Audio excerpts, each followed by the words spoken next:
உத்தரப்பிரதேசத்தில் சட்டசபை தேர்தலுக்கு தயாராகும் வகையில் மாநில காங்கிரஸ் மாநாடு துவங்கியது. மாநாட்டை ராகுல் துவக்கி வைத்தார்.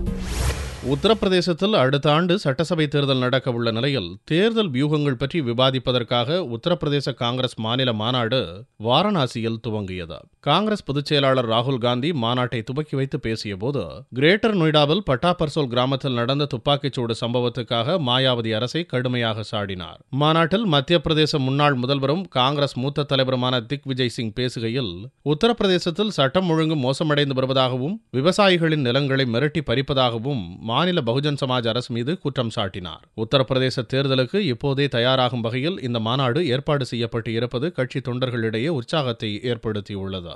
2012 தேர்தலில் காங்கிரஸ் மிகப்பெரிய வெற்றி பெறும் என்று தொண்டர்கள் நம்பிக்கை தெரிவித்தனர். मुझे उम्मीद ही नहीं, पूरा विश्वास है कि नौजवानों की ये आंधी जो राहुल गांधी के साथ निकल पड़ी है, निश्चित रूप से मिशन 2012 सफल और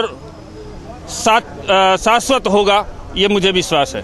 மாநாடு தொடங்கிய சிறிது நேரத்தில் மாநாட்டு அரங்கில் அமைக்கப்பட்டிருந்த மின் ஒயரில் திடீரென தீப்பிடித்தது. அதை பார்த்து பயந்து போன தொண்டர்கள் ஓட்டம் பிடித்தனர். இதனால் தள்ளுமுள்ளு ஏற்பட்டு பெரும் குழப்பம் நிலவியது. உடனடியாக மின்சாரம் துண்டிக்கப்பட்டதால் தீ பரவவில்லை. அதைத் தொடர்ந்து தீ அணைக்கப்பட்டது.